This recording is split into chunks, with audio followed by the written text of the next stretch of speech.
تو اونچ نیچ آتی رہے گی تمہارے اندر، اور ان سٹیجز سے تم گزرتے رہو گے. کچھ سٹیجز تمہیں پیچھے لے جائیں گی، کچھ سٹیجز تمہیں آگے لے جائیں گی.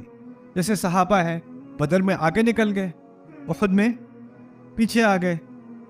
کہ ملٹری میں بھی کہتے ہیں، فلسفی میں بھی کہتے ہیں، sometimes you have to take a step back so you can take 10 steps forward, right. کبھی کبھی پیچھے آنا پڑتا ہے آگے جانے کے لیے، رائٹ. کرا و فرا کہتے ہیں، فارورڈ اینڈ بیک. تو یہاں لترکبن طبقا عن طبق، اب ہمارے لیے کیا کیسے اپلائی ہوتا ہے؟ آپ کی زندگی میں آپ کے اپنے پلانز ہوتے ہیں بڑے، پورا ہم اپنا ایک 10 ایئر پلان بنا لیتے ہیں کہ میں یہ بنوں گا یا یہ بنوں گی، اس کے بعد یہ ہوگا، پھر میری شادی ہوگی، پھر یہ ہوگا، پھر یہ ہوگا، پھر یہ، کیونکہ باقی سب نے پلان بنایا ہوا ہے تو میرا بھی پلان اسی طرح کا ہوگا. کسی کو دیکھ کے آپ اپنا پلان بناتے ہو کہ جیسا اس کا ہوا تھا ویسا ہی میرا بھی ہونا چاہیے. پھر اللہ تعالیٰ کہتے ہیں نہیں، آپ کا ایک اور پلان ہے. پھر وہ آپ کے پلان کو بالکل توڑ کے میرا تمہارے لیے کوئی اور پلان ہے. اور پھر انسان کہتا ہے نہیں، میرا پلان اتنا اچھا تھا، اللہ نے میرا پلان کیوں نہیں کرنے دیا؟ اللہ تعالیٰ آپ کیوں پلان بنا رہے ہیں، مجھے کیوں نہیں بنانے دیا؟ میری پلاننگ میں کمی تھی کیا؟ ہمیں کیا ہوتا ہے، اگر اللہ تعالیٰ کی کبھی کبھی اللہ کی تدبیر اور ہماری تدبیر ساتھ ساتھ چل رہی ہو، جو ہم چاہتے ہیں وہی اللہ بھی چاہتا ہے، پھر ہم خوش ہیں. پھر کبھی کبھی ہوتا ہے کہ اللہ کچھ چاہتا ہے جو ہم نہیں چاہتے، پھر ہم کہتے ہیں اللہ تعالیٰ come on, I'm a good planner. اللہ کا شکر ہے کہ دنیا، کائنات، حقیقت ہماری پلاننگ سے نہیں چلتی.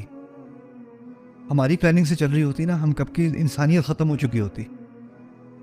کیونکہ اگر انسان کہے کہ میری خواہشات کے مطابق زندگی چلنی چاہیے، تو پھر آپ سے اگلے انسان کی بھی خواہشات ہیں، اس کے مطابق بھی زندگی چلنی چاہیے، اور اس سے اگلا ایک اور انسان ہے، اس کے مطابق بھی زندگی چلنی چاہیے. اور ان کا آپس میں کانفلکٹ ہوگا کہ نہیں ہوگا؟ اور اگر یہ سب کے مطابق چلنے لگے، انسانیت ختم. تو تم لوگ جو بھی چاہ لو، وَمَا تَشَاءُونَ إِلَّا أَن يَشَاءَ اللَّهُ، آخر میں اللہ کی مشیت چلے گی. اللہ کا ایک پلان ہے، لیکن اس پلان کے ناطے تم نے پروگرس ضرور کرنی ہے. لَتَرْكَبُنَّ طَبْقًا عَن طَبَقٍ، کوئی نہ کوئی سٹیج سے تمہیں گزرنا ہوگا. سمجھ لو کہ یہ ایک مرحلہ ہے. کوئی بھی انسان اس آیت کے بعد اگر اس پہ تدبر کرے تو اس کے ذہن میں یہ بات، اس کے دل میں یہ بات کھپ جائے کہ جس مقام پہ میں ابھی کھڑا ہوں یا کھڑی ہوں، یہ بس ایک مرحلہ ہے، اور اس سے آگے ایک اور مرحلہ آنا ہے، اور مجھے اس مرحلے کے لیے تیاری کرنی ہے.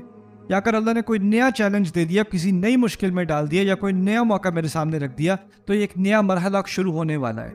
اب مجھے اس کے بارے میں آگے سوچنا ہے. ہم کیا کرتے ہیں، آگے کے سوچنے کی بجائے یا اللہ وہ جو پہلے تھا اسی طرح دوبارہ کر دینا، ہم پیچھے دیکھتے رہتے ہیں. ہمیں آگے نہیں دیکھنا، پیچھے دیکھنا. لیکن اللہ تعالیٰ کہہ رہے ہیں کہ نہیں، یہ سورج جو ہے، اب یہ شفق آیا ہے نا، تو یہ واپس دوپہر کی طرف نہیں جائے گا، اب اندھیرا پڑے گا.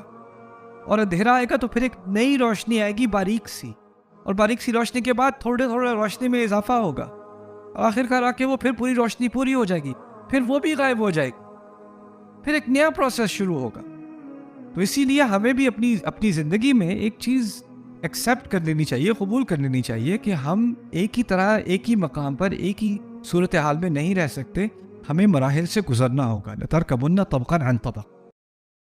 مگر عجب نہیں کہ ایک چیز تم کو بری لگے اور وہ تمہارے حق میں بھلی ہو، اور عجب نہیں کہ ایک چیز تم کو بھلی لگے اور وہ تمہارے لیے مضر ہو. اور ان باتوں کو اللہ ہی بہتر جانتا ہے اور تم نہیں جانتے.